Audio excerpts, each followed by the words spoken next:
Hello, 11th class student. Today we are going to start the revision classes for 11th class, okay? And today the first topic will be motion in one dimension, and this topic is very easy and you know better it, okay? So देखिए यहाँ पर topic का नाम है revision classes. पहले तो है ये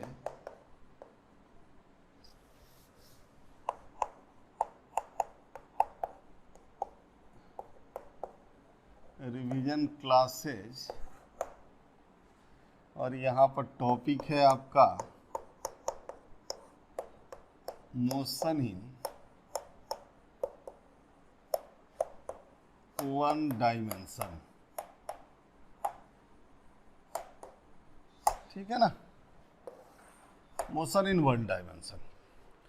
सबसे पहले मोशन इन वन डायमेंशन का मतलब क्या हुआ, what is the motion in one dimension. ठीक है, इसके लिए मैं आपको बता रहा हूं कि मोशन इन वन डायमेंशन का मतलब हुआ कि जैसे मान लिया ये हमारा फ्रेम ऑफ रेफरेंस है वाई एक्स, ठीक है ना, और जेड एक्सिस कम, ये there are three axis to observe the position of a particles. ठीक है ना, ठीक है, ओके. सो मान लिया जाए कि कोई पार्टिकल यहाँ है, इसकी कोऑर्डिनेट है, let this is Z axis, this is origin, here observer is sitting and the coordinate is x1 y1 z1. ठीक है ना, ये तीन कोऑर्डिनेट है. सपोज करिए कि थोड़ी देर बाद ये पार्टिकल यहां से यहां आ गया,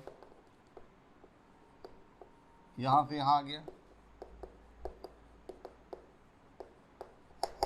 तो क्या देख रहे हैं आप कि जब ये यहां से यहां गया तो क्या चेंज हुआ इसका.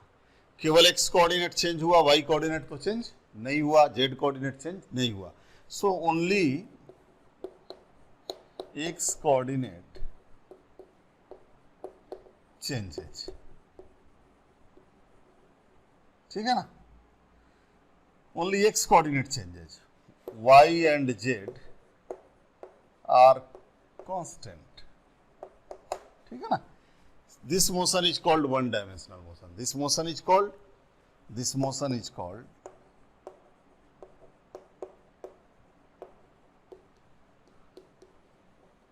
one dimensional motion. ठीक है बच्चा, ऐसे मोशन को हम लोग वन डायमेंशनल मोशन कहते हैं. आप कहते हैं कि सर ऐसे ही कोई जरूरी थोड़े है, इधर जाता, यदि इधर जाता तो only y coordinate will be change, तो ये भी वन डायमेंशनल मोशन होगा. एंड यदि इधर जाता तो only z coordinate will be change, तो this will be the also one dimensional motion. तो वन डायमेंशनल मोशन का मतलब है कि it is that motion in which only 1D motion is that in which only one coordinate changes continuously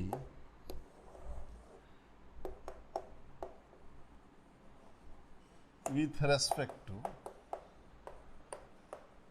time. ठीक है ना बच्चों, one dimensional motion is that in which only one coordinate changes continuously with respect to time. Clear है, may be x coordinate, may be y coordinate, may be z coordinate, कुछ भी हो, तीनों में कोई भी वो, मतलब there are three possible path for moving a particle under one dimensional motion. ठीक है ना, क्लियर है, राइट है. अब वन डायमेंशनल मोशन के जो पैरामीटर्स हैं उनको जानना पड़ेगा हमको कि भाई जैसे मान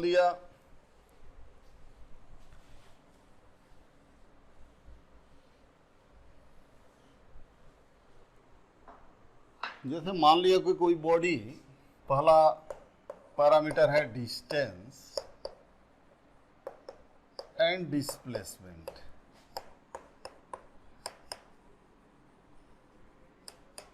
ठीक है, डिस्टेंस एंड डिस्प्लेसमेंट. तो मान लिया जाए suppose this is the x axis and here is the origin, suppose A particle at time t1 here and x1 and time t2 here, x2. ठीक है ना, तो what is the distance and what is displacement in one dimensional motion. तो you can write here कि distance can be written as बराबर, इसको s कह लीजिए, बराबर x2 minus x1, change in x coordinate, and displacement is equal to, it is a vector quantity, and this is equal to x2 minus x1 I cap, अंतर्गत दोनों का magnitude, therefore यहाँ displacement इस जो है इसका मैग्नीट्यूड, डिस्प्लेसमेंट का magnitude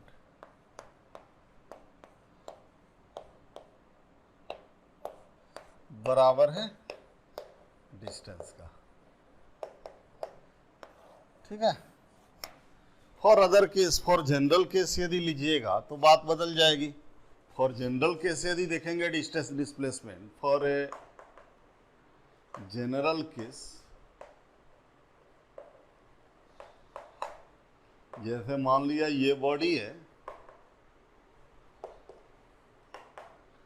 और ये यहाँ T1 पर था और ये यहाँ से यहाँ आ गया एट T2 पर, ठीक है। तो this length is called distance and this length is called displacement, ठीक है ना। और यहां पर डिस्टेंस का मतलब हुआ पाथ लेंथ, और यहां के लिए डिस्टेंस जो है बड़ा है डिस्प्लेसमेंट से, तो जनरल बातें हम ये कह सकते हैं कि डिस्टेंस जो होगा greater than equal to modulus of displacement होगा। ये बातें आपको ध्यान में रखना पड़ेगा, ठीक है ना। सही है, क्लियर है।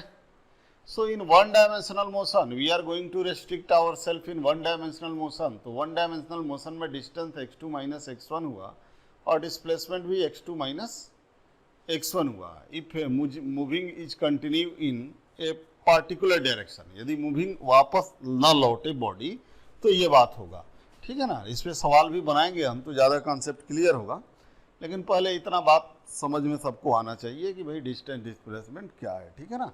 एक छोटा सा सवाल देखिए यहाँ पर,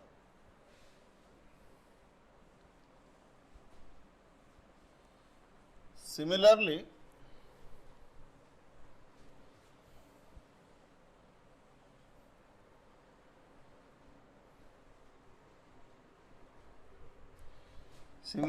velocity and speed in one dimensional motion.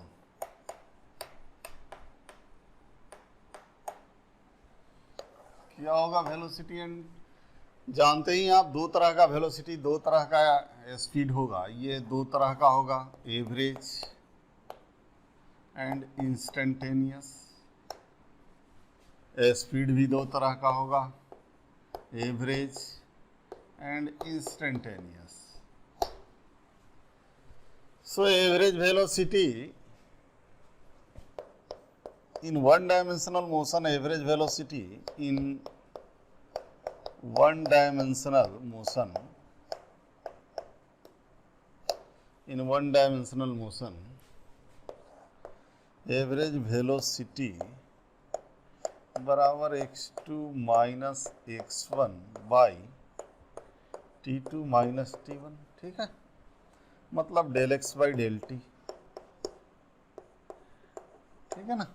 ये इसका मैग्नीट्यूड ऐसे निकल जाएगा। और इंस्टेंटेनियस वेलोसिटी निकालना हो, इंस्टेंटेनियस वेलोसिटी या वेलोसिटी, तो ये सीधा dx बाई dt हो जाएगा, नहीं बच्चों, डिफरेंशिएट करने से। अब रही बात स्पीड का, तो स्पीड में भी यदि इंस्टेंटेनियस स्पीड देखा जाए तो ये dx बाई dt हो जाएगा, ठीक है ना। ठीक है, मतलब दोनों बातें एक हो जाएगी। And this is the average speed, यदि कोई पूछे तो total distance by total time से निकालना पड़ेगा, del S2 minus S1 by T2 minus T1। तो एक बात नोट करने वाला है कि कहीं भी velocity is always equal to the magnitude of speed, ठीक है ना। वेलोसिटी का मतलब होता है इंस्टेंटेनियस वेलोसिटी। इंस्टेंटेनियस वेलोसिटी का मैग्नीट्यूड जो होगा वो स्पीड के बराबर होगा। अब सही है ना, क्लियर है ना, राइट है। तो ये दो बातें हो गया। तीसरा, इसमें जो पैरामीटर, हमें 3 पैरामीटर जानना बहुत ज़रूरी है, जो हम जानते भी हैं और बहुत बेसिक पैरामीटर्स हैं। उन पैरामीटर के बिना हम मोशन नहीं पढ़ सकते, क्योंकि वो that is the basic parameter. तो तीसरा जो पैरामीटर है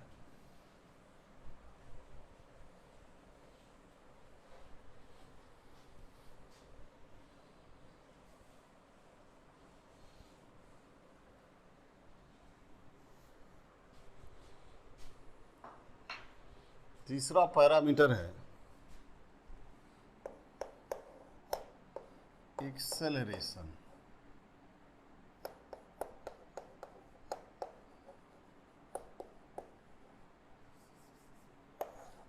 वेक्टर है ये, और किसका रेट है? It is rate of change of velocity with respect to time. ध्यान दीजिएगा। तो बच्चों, यहाँ पर आप कह सकते हैं कि एक्सेलरेशन की यदि बात करें, सो एक्सेलरेशन एवरेज यदि निकालना है तो v minus u by t in one dimensional motion. General equation तो इसका ये हो जाएगा, but in one dimension in x direction क्या लिखोगे? एक्स एवरेज बराबर v x minus u x by t. ये हो गया ना। एंड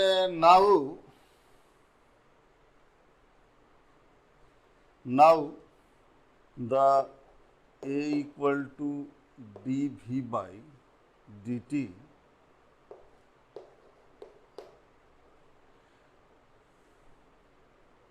मतलब d2x by dt स्क्वायर। देखिए, ये वेलोसिटी का रेट ऑफ चेंज है, और वेलोसिटी चूंकि एक्स कोऑर्डिनेट का होता है, तो double differentiation of x coordinate with respect to time is called acceleration. ठीक है ना। तो ये it is the very basic things and you know all. ठीक है ना। तो ठीक है, आप आगे देखो इसका। अब यहाँ से देखो, एक सवाल देखो।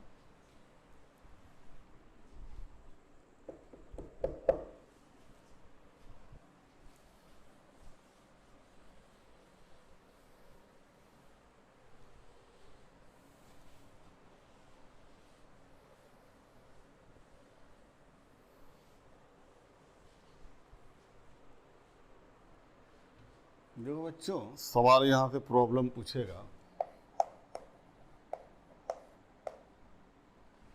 कि suppose the x coordinate varies as the x coordinate of a particle varies as x equal to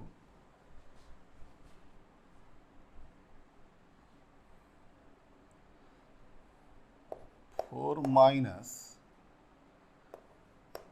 T square. ठीक है ना, इस तरह से वेरी कर रहा है। अब आपसे कोई कह रहा है कि find the distance and displacement, find distance and displacement in t equal to 0 to t equal to 4 second. ठीक है ना बच्चों, this is the very good question और ये ऑलरेडी एग्जामिनेशन में आया हुआ IIT का सवाल है ये। ठीक है ना, कितना आसान सा सवाल है, आप इसको समझ लो तो बात बन जाएगी आपकी, आप समझ जाओगे। तो डिस्टेंस एंड डिस्प्लेसमेंट आपको निकालना है। तो देखो बच्चों, मान लिया t इक्वल टू 0 से t इक्वल टू 4 के बीच में, तो देखो यहाँ पर ये आपका x एक्सिस हुआ, ये y एक्सिस हुआ। तो t इक्वल टू 0 पर x क्या है? At t equal to 0 the x coordinate is 4, मतलब पार्टिकल यहाँ है 4।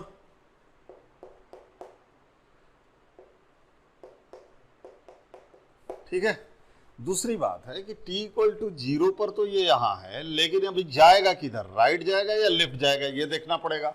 तो चूंकि velocity in x direction equal to minus 2t, clear है?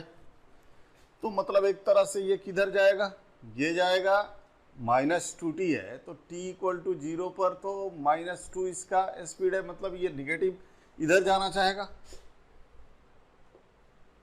इधर जाएगा। अब इधर जाएगा तो अब ये देखना है कि t इक्वल टू 4 पर ये कहाँ होगा, ये ओरिजिन है आपका।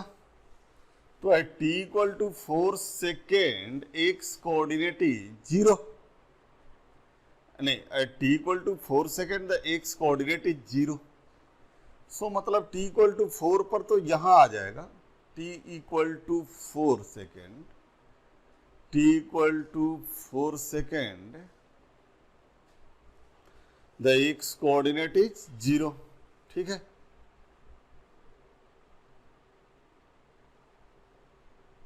सो x कोऑर्डिनेट 0 हो जाएगा t इक्वल टू 4 सेकेंड पे, नहीं, x कोऑर्डिनेट हो जाएगा t इक्वल टू 4 सेकेंड पर x कोऑर्डिनेट हो जाएगा at t equal to 4 second the x coordinate is 4 minus 16 बराबर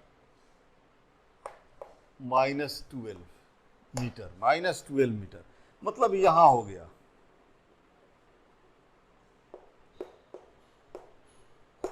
ठीक है, -12 मीटर हो गया। ठीक है, अब यहां पर आपको देखना है कि ये जो यहां से चलते गया है, ठीक है ना, ये चलते गया है, चलते गया, इसकी वेलोसिटी 0 कहां पर हो जाएगा? ठीक है, x इक्वल टू -12 मीटर, इसका वेलोसिटी तो कहीं भी 0 नहीं हो रहा है, मतलब वेलोसिटी एक तरह से लगातार है, लगातार चेंज हो रहा है। तो लगातार चेंज हो रहा है तो x इक्वल टू 4 पर 1 से -12 मीटर, तो इसकी डिस्प्लेसमेंट कितनी होगी? देखिए तो डिस्प्लेसमेंट हो गया, कितना डिस्प्लेसमेंट हो गया बच्चों? डिस्प्लेसमेंट हो गया 12 और 4 16, 16 मीटर आंसर। ठीक है, and what is the distance? Distance equal to also 16 metre. ये दोनों चीजें यहां से निकल गई, लेकिन थोड़ी सी इस क्वेश्चन को यदि चेंज कर दिया जाए, क्योंकि बच्चे इनिशियल और फाइनल पोजीशन देख के डिस्टेंस और डिस्प्लेसमेंट बताते हैं, तो उनसे गलती हो जाएगी। यदि थोड़ा सा प्रॉब्लम को चेंज कर दिया जाए तो कैसे चेंज कर दिया जाए? देखो इधर,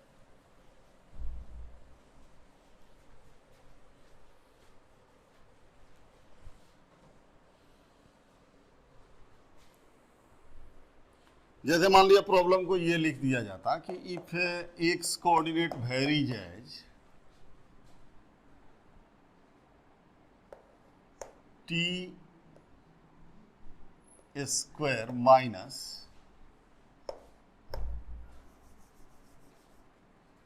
to t minus t square. ठीक है ना, क्लियर है? और आपसे पूछा जा रहा है कि भाई find distance and displacement in t equal to 0 to t equal to 2 second. तो अब थोड़ा प्रॉब्लम आ जाएगा आपको प्रॉब्लम यहां पे आ जाएगा कि जैसे ये एक्स एक्सिस है, ये ओरिजिन है, ये y है, ये -x है। ध्यान दीजिएगा, अब प्रॉब्लम आ जाएगा। तो t इक्वल टू 0 पर पार्टिकल कहाँ है? 0 पर है, मतलब यहां है।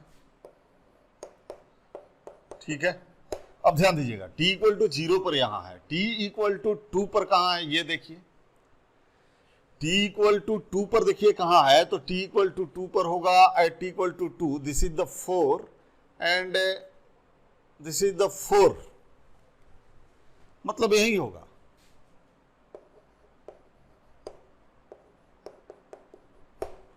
दोनों ही हाल में यही होगा पार्टिकल। इसका मतलब कि पार्टिकल यही था 0 पर और t इक्वल टू 2 पर भी यही है। तो देखो बच्चों, तो इसका मतलब कि क्या पार्टिकल रेस्ट में रहा है? नहीं, रेस्ट में नहीं रहा। इसकी वेलोसिटी का देखो तो स्पीड हो जाएगा 2 माइनस 2t, ये वेलोसिटी हो जाएगा। तो velocity will be 0 at t equal to 1 second, माने 1 सेकेंड पर ये वेलोसिटी। पहले तो ये देखो कि 0 से जैसे ही आगे बढ़ोगे, जैसे ही 0 से आगे बढ़ोगे, ठीक है ना, तो ये पॉजिटिव रहेगा, मतलब ये इस डायरेक्शन में गया है। ठीक से देखो, यहां पर जैसे ही ये टर्म t से 0 से आगे बढ़ेगा, मतलब 0 से 0.5 होगा, ठीक है ना, तो ये टर्म पॉजिटिव होगा, मतलब ये इधर जाएगा, इधर जाएगा। 0 कहां होगा? t इक्वल टू 1 सेकेंड पर 0 होगा। यहां पर velocity t equal to 1 second पर 0 हो जाएगा, और इसके बाद 1 सेकेंड के ऊपर जाओगे तो नेगेटिव आने लगेगा, मतलब ये यहां से लौट जाएगा। तो t इक्वल टू 1 सेकेंड पर इसकी x कोऑर्डिनेट क्या होगी? t इक्वल टू 1 सेकेंड पर इसकी x कोऑर्डिनेट हो जाएगी 2 माइनस 1, मतलब 1 मीटर हो जाएगा x कोऑर्डिनेट। मतलब बॉडी यहां से यहां, यहां से यहां आया है, तो यहां से यहां गया है 1 मीटर, और यहां से यहां आया है 1 मीटर, मतलब 2 मीटर इसकी डिस्टेंस हो गई। डिस्टेंस बराबर 2 मीटर, एंड डिस्प्लेसमेंट तो चूंकि इनिशियल एंड फाइनल दोनों सेम है, तो ये आंसर हमारा हो जाएगा। ठीक है ना, तो आप लोग ऐसे सवाल बनाएंगे। ठीक है, okay. Now the next scope of one dimensional motion we are going to discuss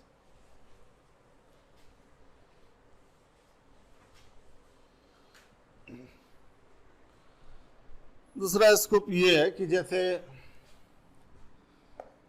kinematical equation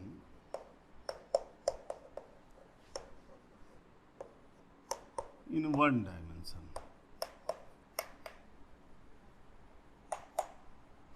बच्चों यहाँ पे जो फार्मूला हम देंगे, जैसे मान लिया काइनेमेटिकल इक्वेशन जनरली यूज करेंगे, तो इन वन डायमेंशन में मान लिया let motion along x direction, x direction के अलोंग मोशन लेते हैं। ठीक है, तो हमारे पास जो स्टैंडर्ड इक्वेशन होगा वो Vx होगा। यहाँ रेस्ट्रिक्शन क्या है?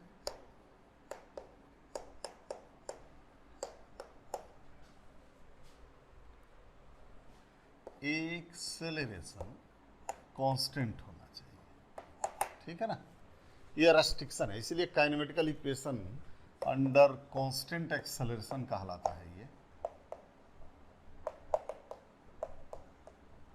इन वन डायमेंशन। तो the first equation is Vx equal to Ux plus AXT, this is the first equation. ठीक है बच्चों, this is very redound equation. The second equation is Vx square equal to Ux square plus 2AX into x. This is the second equation. And now the third equation is x equal to Uxt half AXT square. This is the third equation. ठीक है ना, ये तीन important equation है। इसमें Vx final velocity है, Ux initial velocity है, x is the acceleration है, t जो है टाइम है। ठीक है ना, तो इन चीज़ों से हम आगे, इस पर भी सवाल बहुत सारे आते हैं तो हमें बनाना पड़ता है। ठीक है, तो ये 3 इक्वेशन हो गए। अब जो इक्वेशन थोड़ा सा मतलब कि इम्पोर्टेंट नहीं है बट याद रखने से प्रॉब्लम जल्दी बन जाता है, वो इक्वेशन क्या है भाई? वो इक्वेशन है डिस्प्लेसमेंट या डिस्टेंस इन nth सेकेंड है, displacement and distance in nth second. In nth second x coordinate equal to u plus ux plus x by 2n minus 1, ये हो जाएगा ना, already derived. And the third is कि average velocity equal to ux plus vx by 2। तो एक तरह से ये तीनों इम्पोर्टेंट है, वेरी इम्पोर्टेंट, ठीक है। और ये सप्लीमेंट्री इक्वेशन है, आप इसको याद करेंगे तो ठीक है, नहीं तो सवाल उससे भी बनेगा, थोड़ा टाइम लगेगा, ठीक है ना। ये ux प्लस vx बाई 2 होता है average velocity when acceleration is constant, ठीक है। इसके बाद एक और यहाँ पर आता है, गैलीलियो लॉ आता है। वो आता है क्या कि इन इक्वल टाइम इंटरवल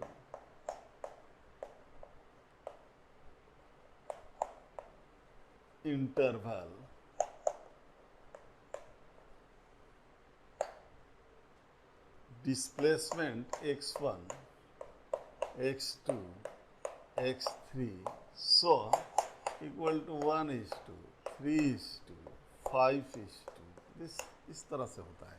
तो ये गैलीलियो का रिसर्च किया हुआ, ये गैलीलियो द्वारा खोजा गया रिजल्ट है, ये गैलीलियो रिजल्ट है।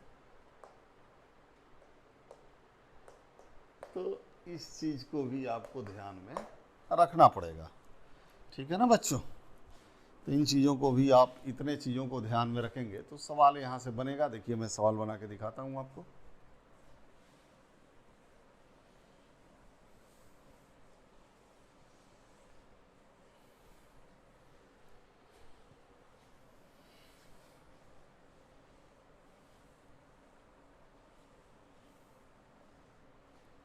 जैसे मान लिया एक सवाल, बहुत अच्छा सवाल देंगे।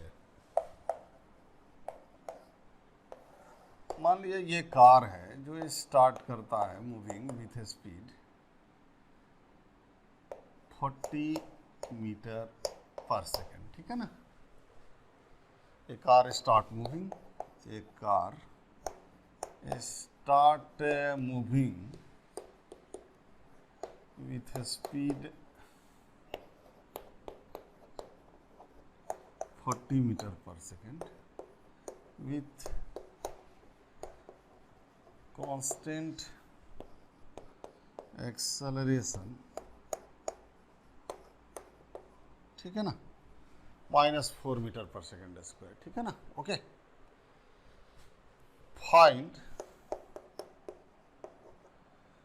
पहला velocity at t equal to 2 second, ठीक है। दूसरा पूछेगा आपसे डिस्प्लेसमेंट इन 10 सेकेंड, ठीक है ना।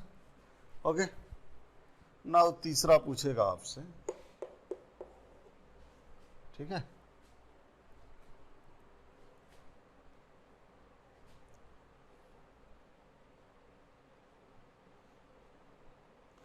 डिस्प्लेसमेंट इन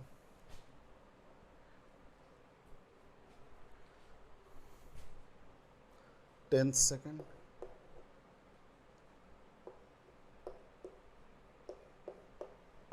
ठीक है ना।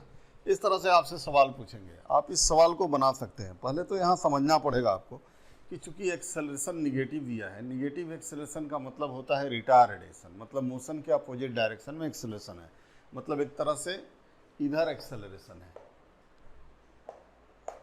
इधर है -4 मीटर पर सेकेंड स्क्वायर, मतलब negative acceleration means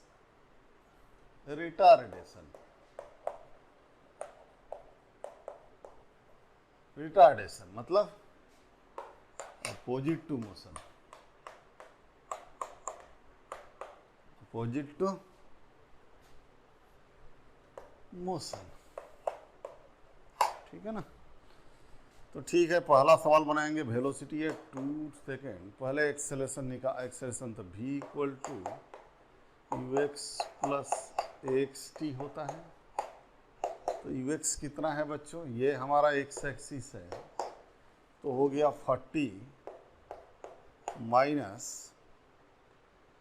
4 into t, कितना हो गया बच्चों 32 मीटर पर सेकेंड इन पॉजिटिव डायरेक्शन, ठीक है ना। क्लियर है, वेलोसिटी निकल गया, पॉजिटिव आया, क्लियर है, राइट है, right. Now the second part is कि displacement in 10 second, so is equal to ut 40 into ut minus half 4t square, ठीक है ना। तो यहाँ 400 आ गया, माइनस 200 आया, बराबर 200 मीटर, ये आंसर हो गया सेकंड पार्ट का। तीसरा कह रहा है कि डिस्प्लेसमेंट इन 10 सेकेंड, तो डिस्प्लेसमेंट इन 10 सेकेंड यदि निकालना है तो 10 सेकेंड का मतलब 10 सेकेंड का मतलब क्या होता है, फर्स्ट का मतलब 0 से 1 होता है, 0 से 1 को हम लोग फर्स्ट कहते हैं, फर्स्ट सेकेंड। 1 से 2 को हम लोग सेकेंड कहते हैं, ठीक है ना। तो 9 to 10 को हम लोग 10th कहेंगे, ठीक है। तो मान लिया जो बच्चा फार्मूला नहीं जानता है वो भी इस सवाल को बना लेगा, बेसिक्स से बना लेगा, 10 सेकंड में निकाल लेगा डिस्टेंस, 9 सेकंड में निकाल लेगा, दोनों को माइनस कर लेगा तो आंसर आ जाएगा। और दूसरा फार्मूला से भी बना सकता है, कैसे देखते हैं। Now the third question can be solve by 2h, ध्यान दीजिएगा। पहला वे तो ये हो गया कि भाई थर्ड क्वेश्चन को बनाना है तो पहले तो डिस्प्लेसमेंट इन 10 सेकेंड निकालना है, तो displacement in 9 second, in 9 second S बराबर कितना हो गया, ut 40 into 9 minus half a t square, ठीक है ना बच्चों।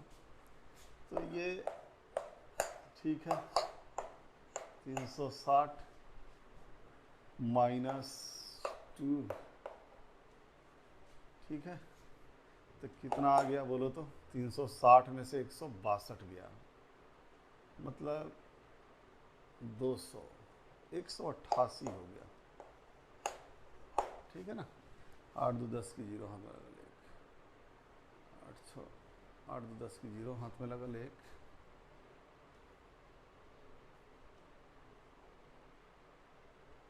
198 हो जाएगा।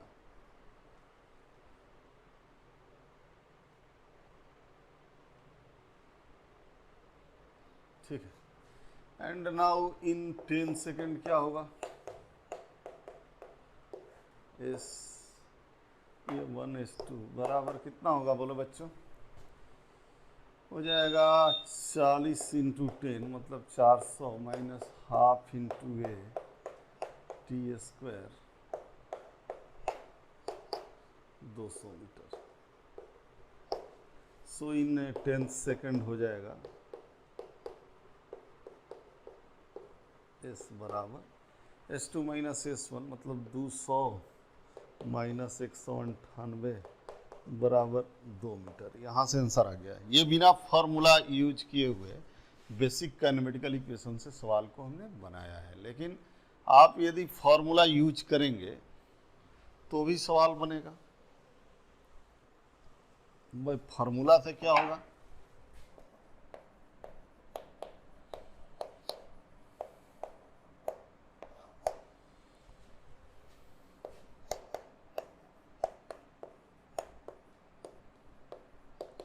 यही है ना,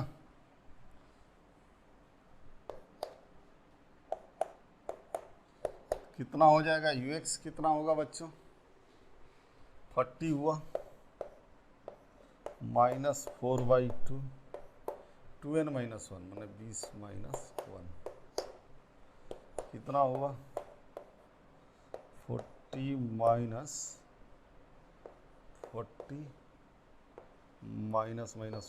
-2 ये कट जाएगा, आंसर आ जाएगा। तो आप दोनों तरीका से सवाल को बना सकते हैं और बेसिक मेथड है और ये वाई फार्मूला है। फार्मूला याद रखना ज़्यादा ज़रूरी होगा क्योंकि फार्मूला से आप सवाल बनाएंगे तो आपके सवाल जल्दी बन जाएंगे और नीट में ज़्यादा टाइम होता नहीं है, इसलिए फार्मूला रिकॉल करना बहुत ज़रूरी है। ठीक है ना बच्चों? नाउ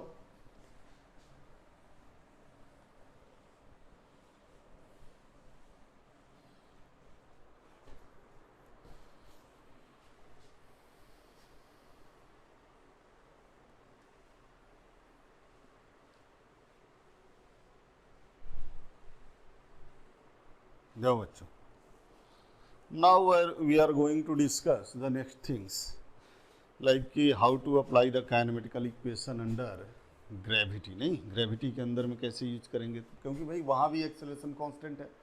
तो जैसे मान लीजिए ये अर्थ है और आप कोई बॉडी को यहाँ से प्रोजेक्ट कर रहे हैं वाई डायरेक्शन वाई से, तो आपकी एक्सेलरेशन कांस्टेंट है -g कांस्टेंट है। तो all the equation are valid. So kinematical equation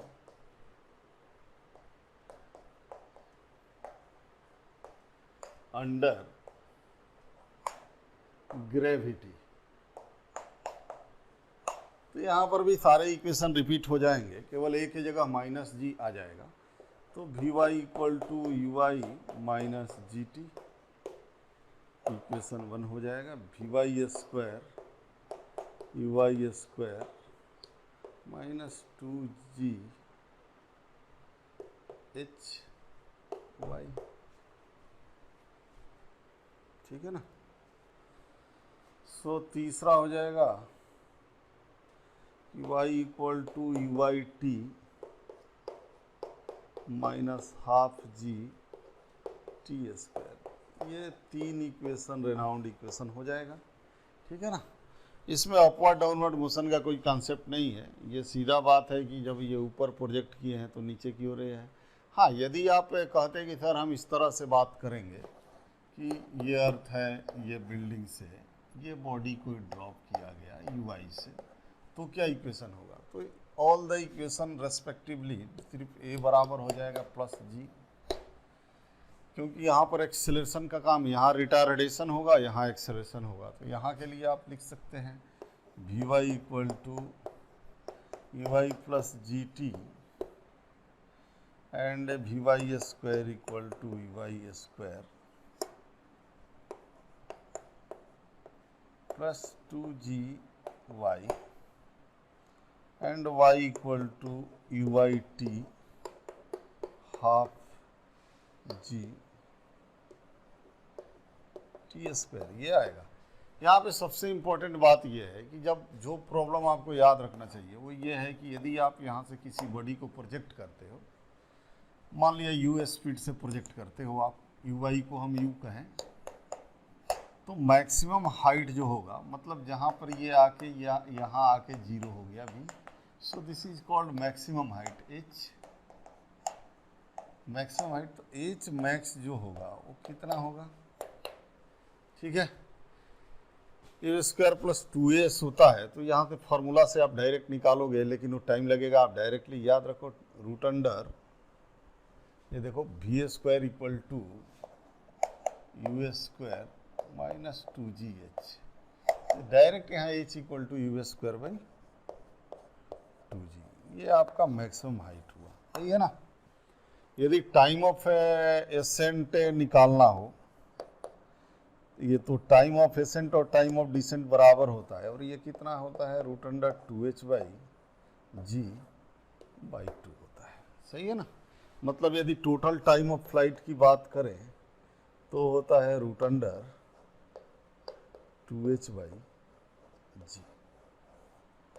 सही है ना बच्चों? क्लियर है? राइट है? ओके।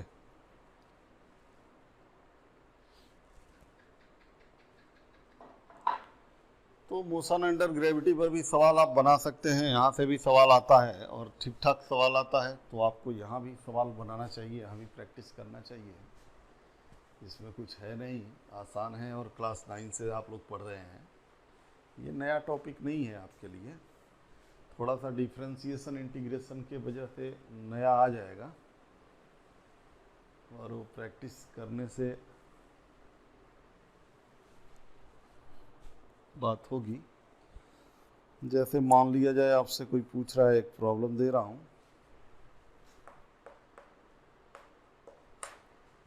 कि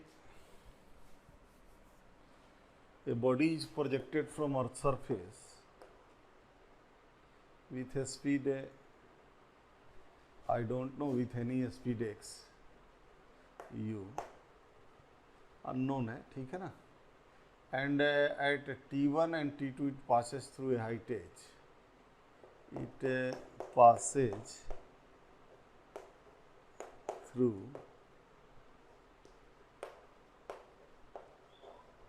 height h at time t1 and t2, ठीक है ना, at time t1 and t2, ठीक है। तो आपसे पूछ रहा है फाइंड मैक्सिमम हाइट। ये सवाल एग्जाम का आया हुआ सवाल है और ये बड़ा इंपॉर्टेंट सवाल है, इसलिए आप इसको ध्यान से बनाइएगा। You is not given, I think this is not given, not given। तो बच्चा लोग ये h हाइट पर कह रहा है, मतलब कि ये h हाइट पर ये t1 पर ऐसे जा रहा होगा और t2 पर ऐसे आ रहा होगा। इस प्रॉब्लम में यही दिया, ये भी दिया होना चाहिए कि t2 is greater than t1, ये गिवन होना चाहिए ताकि लोग समझ सके कि किस में नीचे आ रहा है, किस में ऊपर जा रहा है। तो एक तरह से इसको यहाँ से ऐसे आने में जो टाइम लगा वो लगा t2 माइनस t1। क्या लगा? t2 minus t1। तो t2 minus t1 is the time of flight and this is the equal to, मान लिया this height is h naught, ठीक है ना। So 2h by, so t2 minus t1 बराबर root under 2h naught by g। इसी को आप नया horizontal plane, new horizontal plane ले लीजिए। तो न्यू हॉरिजेंटल प्लेन में जो टाइम ऑफ फ्लाइट हुआ t2 माइनस t1 हुआ, right under 2h naught by g हो गया।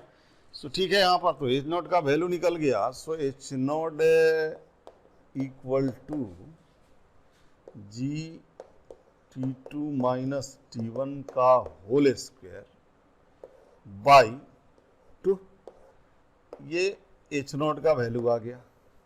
अब आपसे मैक्सिमम हाइट पूछा जा रहा है, तो जब मैक्सिमम हाइट h हाइट की बात हो रही है, सो h मैक्स जो हो गया, h मैक्स जो हो गया, so h max equal to h plus h naught, और h तो गिवन है, प्रॉब्लम का डेटा है। सो ये h plus g into t2 minus t1 का whole square by 2, this will be the answer of this question, ठीक है ना बच्चों। तो आप समझ गए। तो इस तरह से सवाल आपको बनाना पड़ेगा, तब जा कर के चीज़ें होगी, और ये चीज़ें आपको आ जाएगा क्योंकि आसान सा चैप्टर है। तो आप थोड़ा सा प्रैक्टिस करिएगा, तो प्रैक्टिस करने से चीज़ें जो है वो आ जाएगी समझ में, ठीक है ना।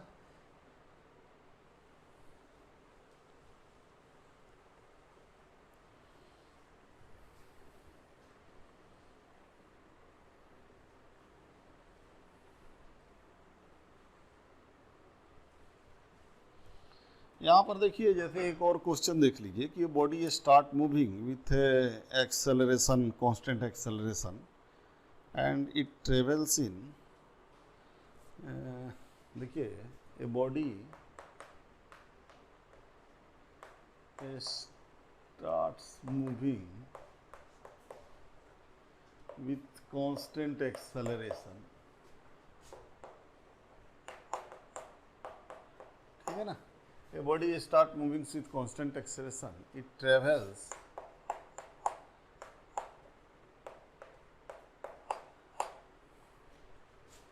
20 meter in first 3 सेकेंड. ठीक है ना, ठीक है ना. So find distance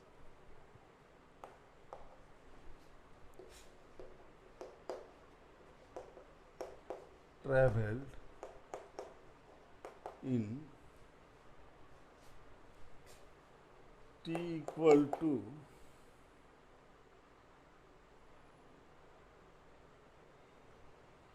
6 to 9 second. तो देखिए मैंने यहाँ पर भी आपको सवाल यदि बनाना है तो आप देखेंगे कि भाई 6 टू पहले 20 मीटर डिस्टेंस फर्स्ट 3 सेकेंड में ट्रेवल किया. ठीक है. नाउ अगला 3 सेकेंड में, उसके अगला 1 into 3 to. So Galileo law से आप बना सकते हैं कि S1 0 to 3 second 20 metre and 3 to 6 second 60 metre हो जाएगा, क्योंकि 1:3:5 में जाता है. सो 6 to 9 सेकेंड ये आ जाएगा 100 metre. This will be the answer of this question. सही है ना, क्लियर है. आप इसको यदि फॉर्मूला से बनाना चाहेंगे तो ये फॉर्मूला से बहुत टाइम ले लेगा, लेकिन ऐसे बनाएंगे तो ऐसे बहुत आसानी से ये बन जाएगा आपका. ऐसे तो ये बहुत आसानी से बन जाएगा, लेकिन फार्मूला से बनाएंगे तो ये आपका फार्मूला से बनाने में काफ़ी टाइम ले लेगा. जैसे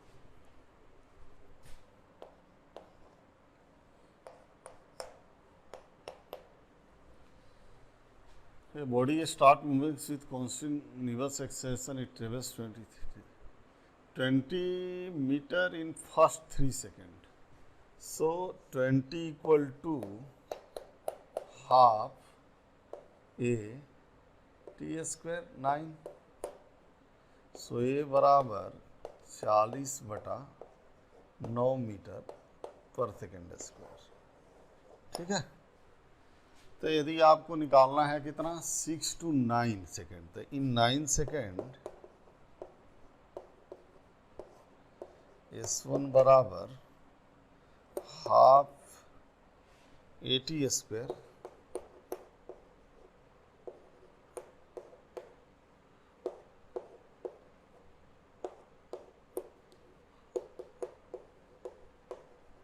सही है. एंड इन 6 सेकेंड हाफ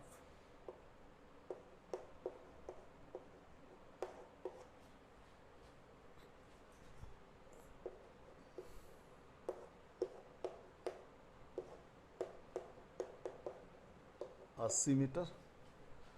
तो नाउ S बराबर S1 माइनस S2 100 मीटर.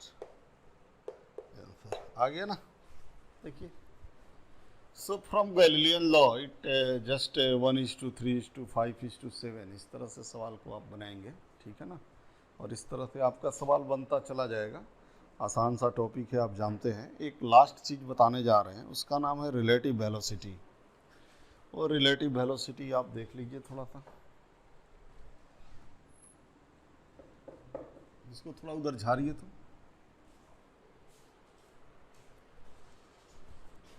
ठीक है.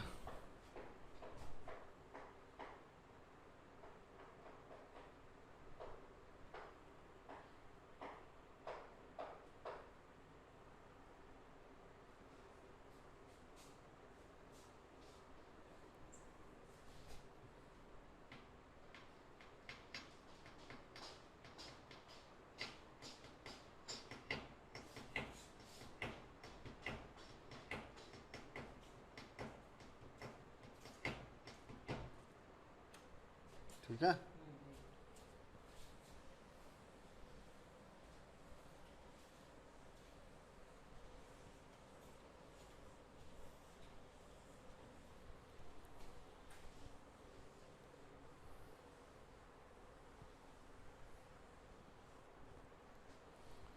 नाउ रिलेटिव वेलोसिटी का यदि बात करें,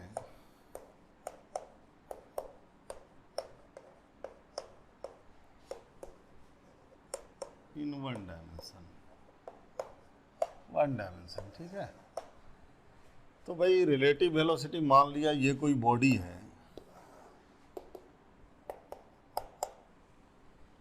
तो दो ही केस हो सकता है, या तो ये सेम डायरेक्शन में जाएंगे, ये पार्टिकल 1 है, ये पार्टिकल 2 है, या तो सेम डायरेक्शन में जाएंगे या अपोजिट डायरेक्शन में जाएंगे। सेम डायरेक्शन में यदि निकालना है तो velocity of 1 with respect to 2 बराबर v1 minus v2, and velocity of 2 with respect to 1 बराबर v2 माइनस v1। ये केस 1 हो गया सेम डायरेक्शन के लिए। यदि अपोजिट डायरेक्शन की बात करेंगे तो अपोजिट डायरेक्शन में क्या होगा, अपोजिट डायरेक्शन में ये होगा, यहाँ थीटा 0 है, दोनों के सेम डायरेक्शन में, both are moving in same direction, यहाँ अपोजिट डायरेक्शन। यही दो बातें हो सकती है ना वन डायमेंशनल मोशन में, और कोई बातें तो हो नहीं सकती। तो मान लिया ये वन पार्टिकल है,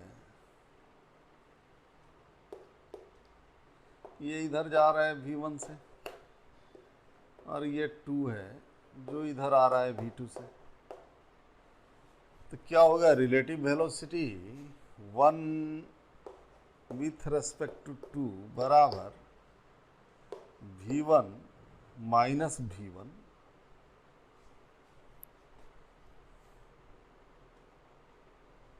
माइनस v2।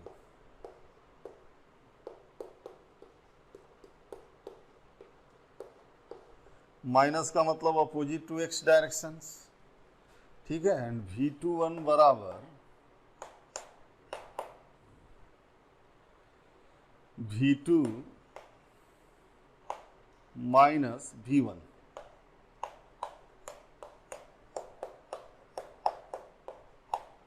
तो एक तरह से v12 और v21 बराबर है, तो v12 बराबर माइनस v21।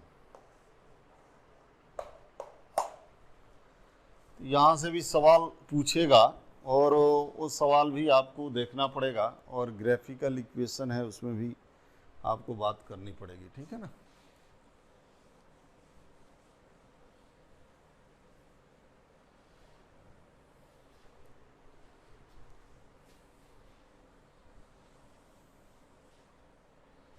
जैसे मान लिया जाए कि ये एक रोड है, यहाँ से ये कार जो है 10 मीटर पर सेकंड से आगे जा रहा है, दिस इज टर्न।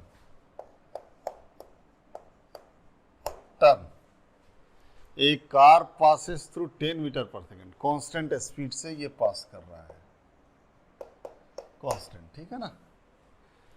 और एक जो बाइक है वो इसको पीछा कर रहा है। A bike is crossing the turn after, a bike is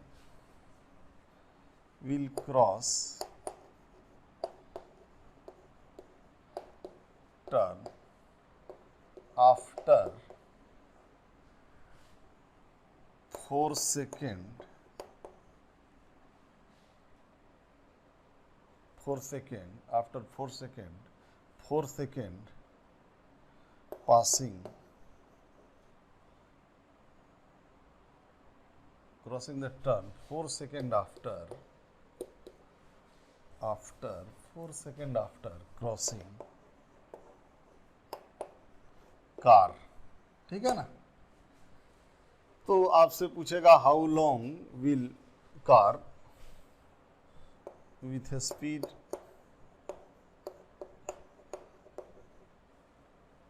20 metre पर सेकेंड, ठीक है ना। आपसे पूछेगा पहला क्वेश्चन कि how long bike take to catch car with reference to turn, ठीक है ना, and total distance.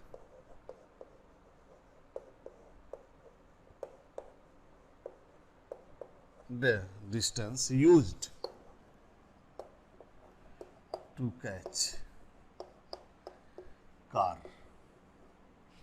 from turn. ठीक है ना बच्चों, ये दो सवाल हमने आपके लिए लिखा है। ये सवाल बच्चे बहुत पूछते हैं। तो ये जो कार इस टर्न से पास कर रहा है 10 मीटर पर सेकंड से, बाइक कितने टाइम बाद आ रहा है? 4 सेकंड बाद आ रहा है। तो 4 सेकंड बाद आ रहा है, तो ये टर्न है, तो जब यहां बाइक आया तो कार यहां से कितना आगे चला गया था? कितना आगे चला गया था? 4 सेकंड बाद बाइक आया है, तो 4 सेकंड में ये 40 मीटर आगे निकल चुका है। मतलब ये 40 मीटर का फासला है, सेपरेशन है, जब ये वहां पहुंचा है तो, ठीक है ना। जब बाइक यहाँ पहुंचा है तो कार इससे 40 मीटर आगे है, ठीक है ना, क्योंकि 4 सेकंड तक वो चल चुका है। अब इस 40 मीटर का सेपरेशन खत्म कैसे होगा? तो यदि आप ऑब्जर्वर हैं और यहाँ खड़े हैं तो बाइक का स्पीड क्या देखेंगे? So speed of bike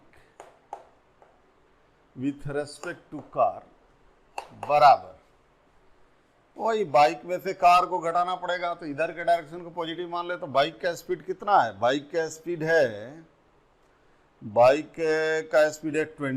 20 minus 10 metre पर सेकेंड।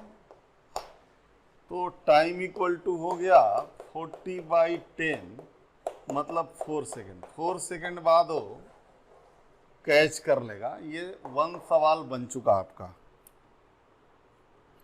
ये क्वेश्चन नंबर 1 आपका बन चुका, इसका आंसर निकल के यहाँ आ गया, ठीक है ना। नाउ द सेकेंड क्वेश्चन कि टोटल डिस्टेंस कितना यूज्ड किया। तो 10 सेकेंड बाद जब कैच किया तो 10 सेकेंड बाद वो कितना चल जाएगा? 100 मीटर चल जाएगा। वो 100 मीटर चला जाएगा। बाइक 10 सेकेंड में 20 200, so total distance equal to 20 into 4 80 metre, ठीक है ना। So 80 metre will be used. तो यहाँ से भी सवाल आप बना लीजिएगा, ये भी कोई बहुत बड़ा सवाल नहीं है। This is very easy question और यू कैन सॉल्व इट, ठीक है ना। तो हम समझते हैं कि ये चीज़ें ठीक है। और ग्राफ के लिए मैंने आपको बताया था, ग्राफ तो आसान है और मैथमेटिकल हमने केवल आपको एक्सप्लेनेशन दिया था ग्राफ के लिए, कि 2-4 चीज़ें आप ग्राफ के लिए याद रखिएगा बस खाली। ये तो प्रैक्टिस से ही आएगा आपको कि y बराबर mx प्लस c यदि हो तो इक्वेशन ये स्ट्रेट लाइन का होता है, ठीक है। यदि y equal to ax² plus bx plus c हो तो ये पाराबोला होता है, ये मैंने बताया है आपको।